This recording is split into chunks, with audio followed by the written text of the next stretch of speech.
नमस्कार। आकाशवाणी जयपुर अजमेर से प्रस्तुत हैं प्रादेशिक समाचार।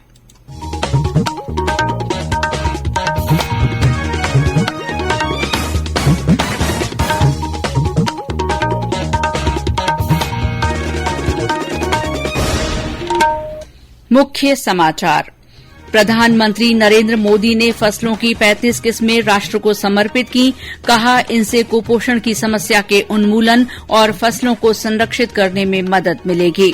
उपराष्ट्रपति एम वेंकैया नायडू ने कहा, हमारा संविधान हमारी गीता और बाइबल है और इसका सम्मान करना सभी का कर्तव्य है। प्रदेश में वल्लभनगर और धरियावद विधानसभा सीटों पर उपचुनाव के लिए मतदान 30 अक्टूबर को। राज्य में सार्वजनिक वितरण प्रणाली के सभी लाभ जन आधार राशन कार्ड के माध्यम से मिलेंगे। और राज्य सरकार ने कोविड की दूसरी लहर में लॉकडाउन के दौरान कार्मिकों की अनुपस्थिति अवधि को नियमित करने का फैसला किया। समाचारों के साथ मैं शीला चावला। देश भर में 18 साल से अधिक आयु वर्ग के लिए सरकारी केंद्रों में मुफ्त कोविड टीकाकरण अभियान जारी है। युवाओं से आग्रह है कि वे टीका जरूर लगवाएं और अन्य लोगों को भी इसके लिए प्रेरित करें।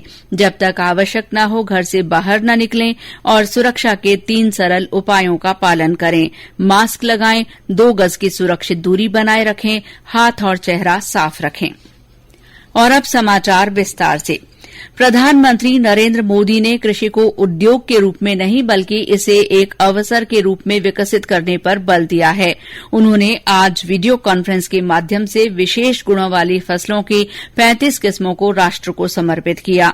प्रधानमंत्री ने कहा कि जलवायु परिवर्तन के कारण कई नई बीमारियां और स्थानीय रोग सामने आ रहे हैं जो मानव और पशुओं के स्वास्थ्य के लिए बड़ा खतरा पैदा कर रहे हैं। इनका प्रभाव फसलों पर भी पड़ रहा है और इन मुद्दों पर गहन शोध की जरूरत है। श्री मोदी ने कहा कि नई पर्यावरणीय स्थितियों को ध्यान में रखते हुए बीजों की ऐसी किस्में तैयार करनी होंगी जो जलवायु परिवर्तन से संबंधित चुनौतियों से निपटने में सक्षम हो। इन किस्मों से कुपोषण की समस्या के उन्मूलन और फसलों को संरक्षित करने में मदद मिलेगी। भिन्न भिन्न परिस्थितियों की वजह से किसान एक ही फसल उगाने लग गया। इस स्थिति को भी हमें मिलकर बदलना ही होगा। आज जब क्लाइमेट चेंज की चुनौती बढ़ रही है तो हमें अपने कार्यों की गति को भी बढ़ाना होगा। बीते वर्षों में इसी भावना को हमने किसानों की आय में बढ़ोतरी करने के लिए भी प्रोत्साहित किया है। उपराष्ट्रपति एम वेंकैया नायडू ने कहा है कि हमारा संविधान हमारी गीता और बाइबल है और इसका सम्मान करना हम सभी का कर्तव्य है। उपराष्ट्रपति आज जोधपुर में राज्यपाल कलराज मिश्र के लेखों के संकलन संविधान, संस्कृति और राष्ट्र का विमोचन कर रहे थे। उपराष्ट्रपति ने कहा कि हमारे संविधान की उद्देशिका में न्याय, स्वतंत्रता, समता के साथ साथ राष्ट्र की एकता और अखंडता पर विशेष बल दिया गया है। देश के युवाओं से अपने अधिकारों और कर्तव्यों के बीच संतुलन रखने का आह्वान करते हुए उन्होंने कहा कि युवा ध्यान रखें कि समाज अधिकारों और कर्तव्यों में संतुलन की अपेक्षा करता है। इससे पहले उपराष्ट्रपति ने आईआईटी जोधपुर में Jodhpur city knowledge and innovation cluster का उद्घाटन किया। श्री नायडू ने artificial intelligence of things AOIT का प्रयोगशाला की भी आधारशिला रखी। उन्होंने युवाओं का आह्वान किया कि आर्टिफिशियल इंटेलिजेंस आधारित डिजाइन बनाने और उन्हें लागू करने में भारत को अग्रणी बनाएं। श्री नायडू ने IIT जोधपुर के विद्यार्थियों और शिक्षकों से बात भी की। उन्होंने शिक्षण संस्थानों और शोध करने वालों से कृषि, स्वास्थ्य और शिक्षा के क्षेत्र में आर्टिफिशियल इंटेलिजेंस से जुड़े समाधान पेश करने को कहा। निर्वाचन आयोग ने प्रदेश की वल्लभनगर और धरियावद विधानसभा सीटों पर उपचुनाव की घोषणा कर दी है। इन दोनों सीटों के लिए 30 अक्टूबर को मतदान होगा। 1 अक्टूबर को उपचुनाव की अधिसूचना जारी की जाएगी। 8 तारीख तक नामांकन पत्र दाखिल किए जा सकेंगे। नामांकन पत्रों की जांच 11 अक्टूबर को होगी और नाम 16 अक्टूबर तक वापस लिए जा सकेंगे। वोटों की गिनती 2 नवंबर को होगी। वल्लभनगर सीट कांग्रेस विधायक गजेंद्र सिंह शक्तावत और धरियावद सीट भारतीय जनता पार्टी के गौतम लाल मीणा के निधन के कारण खाली हुई थी। और अब आजादी का अमृत महोत्सव से जुड़े समाचार।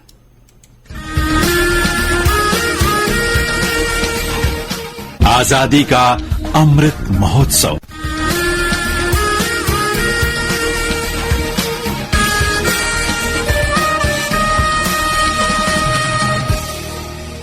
आजादी का अमृत महोत्सव के तहत आकाशवाणी समाचार जयपुर की ओर से चलाई जा रही प्रश्नोत्तरी प्रतियोगिता में आज सुबह के बुलेटिन में पूछे गए प्रश्न का सही उत्तर और इसके विजेता का नाम हम श्रोताओं को बता रहे हैं।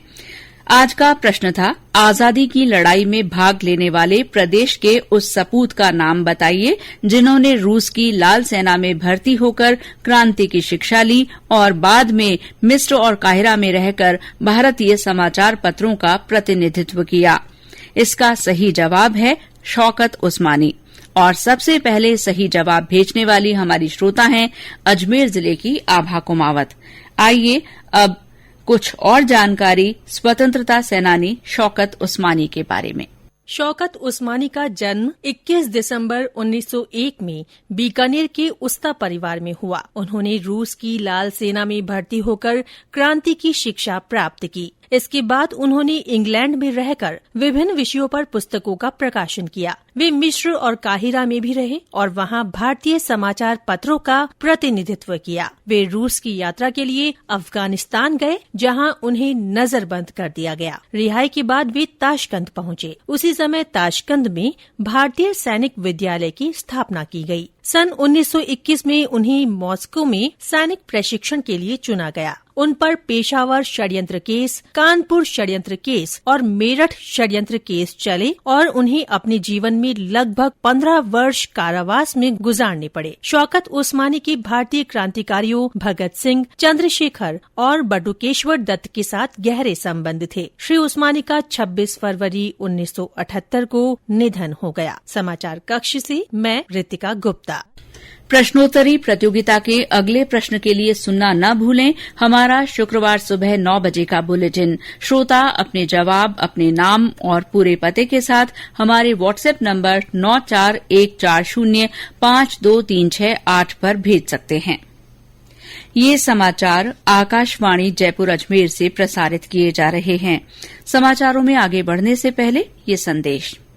चलो मिलकर एक शुरुआत करें, चलो एक फैसला आज करें, मास्क नहीं तो टोकेंगे, कोरोना को रोकेंगे, चलो एक इरादा करते हैं, चलो कुछ वादा करते हैं, मास्क नहीं तो टोकेंगे, कोरोना को रोकेंगे।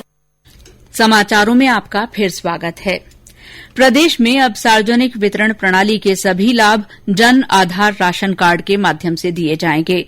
आर्थिक और सांख्यिकी विभाग के निदेशक डॉक्टर ओम प्रकाश बैरवा ने बताया कि इस संबंध में मुख्यमंत्री अशोक गहलोत ने बजट में घोषणा की थी। इसका मूल उद्देश्य एक नंबर, एक कार्ड और पहचान होगा। डॉक्टर बैरवा ने बताया कि प्रदेश में राशन कार्डधारी परिवारों की जन आधार की सूचनाओं का मिलान किया जा रहा है। अब तक 90% से अधिक कार्य पूरा हो गया है।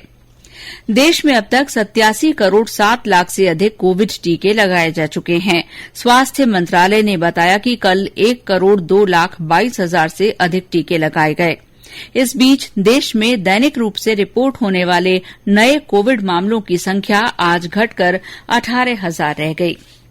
राज्य सरकार ने कोविड की दूसरी लहर में लॉकडाउन के दौरान कार्मिकों की अनुपस्थिति अवधि का नियमितीकरण करने का फैसला किया है। जो अधिकारी और कर्मचारी 1 जून 2021 की अवधि से पहले छुट्टी पर चले गए थे और यातायात के साधनों की अनुपलब्धता तथा आवाजाही पर प्रतिबंध के कारण कार्यालय में उपस्थित नहीं हो सके थे, उनको सरकार के इस निर्णय का फायदा मिलेगा। कोविड संबंधी राष्ट्रीय हेल्पलाइन नंबर हमारी वेबसाइट newsonair.gov.in पर उपलब्ध हैं।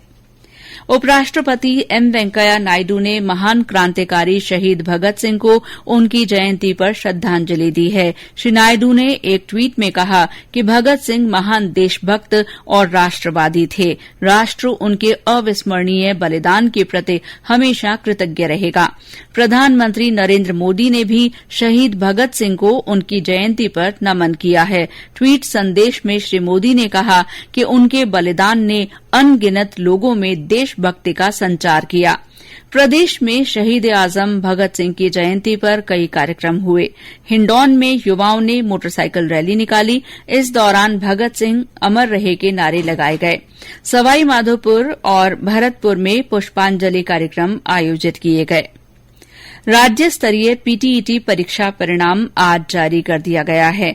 बीकानेर के राजकीय डूंगर कॉलेज द्वारा 8 सितंबर को आयोजित इस परीक्षा में 5,33,000 से ज्यादा परीक्षार्थी बैठे थे। सहायक निदेशक डॉ राकेश हर्ष ने सभी सफल अभ्यर्थियों से आगे की काउंसलिंग प्रक्रिया के लिए पीटीईटी की अधिकृत वेबसाइट पर विजिट करने की अपील की है। टोक्यो पैरालंपिक में स्वर्ण पदक जीतने वाले बैडमिंटन खिलाड़ी कृष्णा नागर आज भरतपुर पहुंचे। भरतपुर पहुंचने पर उनका जगह जगह स्वागत किया गया। इस मौके पर उन्होंने कहा कि मेहनत और लगन के साथ किया गया काम बेकार नहीं जाता। उन्होंने कहा कि दिव्यांगता कभी लक्ष्य में रुकावट नहीं बन सकती और लक्ष्य को मिशन के रूप में लें तो वो जरूर पूरा होगा। रेल मंत्री अश्विनी वैष्णव ने कोटा मंडल के नव विकसित सोगरिया रेलवे स्टेशन की सुंदरता और भव्यता की सराहना की है। रेल मंत्री ने एक ट्वीट में इस स्टेशन के सौंदर्यीकरण की प्रशंसा करते हुए इस स्टेशन को नया भारत रो नयो स्टेशन की संज्ञा दी है। मंडल रेल प्रबंधक पंकज शर्मा ने बताया कि सोगरिया रेलवे स्टेशन को परंपरागत राजस्थानी शैली में बहुत ही आकर्षक ढंग से बनाया गया है। इस स्टेशन पर हाई लेवल प्लेटफॉर्म, पैदल ऊपरी पुल, फसाड लाइट, नया स्टेशन भवन, कवर ओवर शेड सहित कई काम पूरे हो गए हैं। स्टेशन तक पहुंचने के लिए अप्रोच रोड भी तैयार हो गई है और सर्कुलेटिंग एरिया को भी आने वाले दिनों की आवश्यकता के अनुसार विकसित किया गया है। रेलवे रतलाम से उदयपुर के लिए 2 अक्टूबर से रोजाना विशेष ट्रेन चलाएगा। उत्तर पश्चिम रेलवे के मुख्य जनसंपर्क अधिकारी लेफ्टिनेंट शशि किरण के अनुसार ये ट्रेन रतलाम से रोजाना शाम 4:45 बजे रवाना होकर रात 11:15 बजे उदयपुर पहुंचेगी। इसी तरह उदयपुर से ये ट्रेन 3 अक्टूबर से रोजाना रात 1:30 बजे रवाना होकर सुबह 8 बजे रतलाम पहुंचेगी। ये ट्रेन राज्य के निम्बाहेड़ा, चित्तौड़गढ़, कपासन, फतेहनगर, मावली जंक्शन और राणा प्रताप नगर स्टेशनों पर ठहरेगी। और अंत में मुख्य समाचार एक बार फिर। प्रधानमंत्री नरेंद्र मोदी ने फसलों की 35 किस्में राष्ट्र को समर्पित की। उन्होंने कहा कि इनसे कुपोषण की समस्या के उन्मूलन और फसलों को संरक्षित करने में मदद मिलेगी। उपराष्ट्रपति एम वेंकैया नायडू ने कहा है कि हमारा संविधान हमारी गीता और बाइबल है और इसका सम्मान करना सभी का कर्तव्य है। प्रदेश में वल्लभनगर और धरियावद विधानसभा सीटों पर उपचुनाव के लिए मतदान 30 अक्टूबर को होगा। राज्य में सार्वजनिक वितरण प्रणाली के सभी लाभ जन आधार राशन कार्ड के माध्यम से मिलेंगे। और राज्य सरकार ने कोविड की दूसरी लहर में लॉकडाउन के दौरान कार्मिकों की अनुपस्थिति अवधि को नियमित करने का फैसला किया है। इसी के साथ प्रादेशिक समाचार बुलेटिन समाप्त हुआ। नमस्कार।